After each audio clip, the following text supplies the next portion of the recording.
अस्सलामुअलैकुम। जैसे कि आप देख रहे हैं मर्सिडीज़ E250 है 2015 मॉडल। इसमें ABS और वार्निंग लाइट आ रही है ब्रेक की। कोड आ रहा है C01C2। Brake vacuum sensor faulty. जैसे कि आपको पता है इसका वैक्यूम सेंसर बूस्टर के ऊपर लगा हुआ है। तो हम सबसे पहले क्या करेंगे, हम इसका डायग्राम निकालेंगे और उसकी जो वायरिंग है वो चेक करेंगे। देखें आप, ABS और इसकी जो वार्निंग लाइट है ये इसकी ऑन हो चुकी है और ब्रेक में वो मज़ा भी नहीं है, ब्रेक थोड़ी सी लो हो गई है। तो इस कोड का आने का मतलब यही है कि हमारा जो वैक्यूम सेंसर है वो काम नहीं कर रहा, लेकिन हमें इसको प्रॉपर डायग्नोस करना होगा कि वैक्यूम सेंसर हमें चेंज करना होगा। चेंज करने के बाद हम इसको चेक करेंगे इसका ABS। तो जैसा कि मैं आपको बताऊं, जब ये लाइट आई थी तो मैंने इसका वैक्यूम सेंसर चेंज कर दिया था, लेकिन उससे प्रॉब्लम सॉल्व नहीं हुई। तो मैं आपको बताता चलूँ, इसका वैक्यूम सेंसर यहाँ लगा हुआ होता है, जैसा कि आप देख रहे हैं ये। और ये इसकी वायरिंग हो गई है जो कि ABS यूनिट से वैक्यूम सेंसर पर जा रही है। ये है इसका वैक्यूम सेंसर और ये इसकी है 3 वायरें जो कि वैक्यूम सेंसर की है।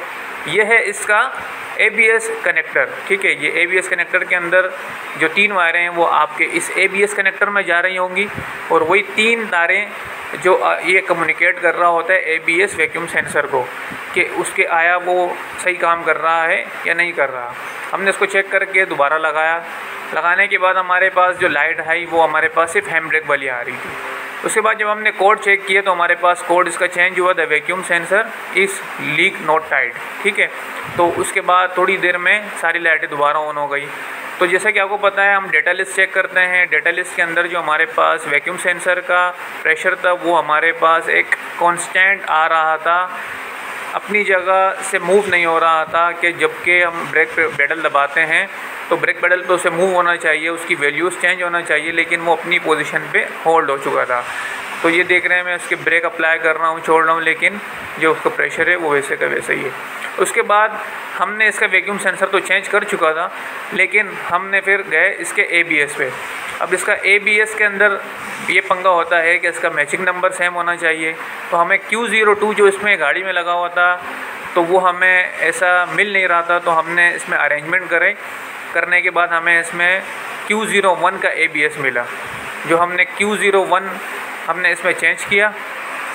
चेंज करने के बाद ये देखें Q02 इसका अपना था, ये गाड़ी का अपना था जिसमें विन मैच आराम से हो सकता है, लेकिन हमें मिला Q01।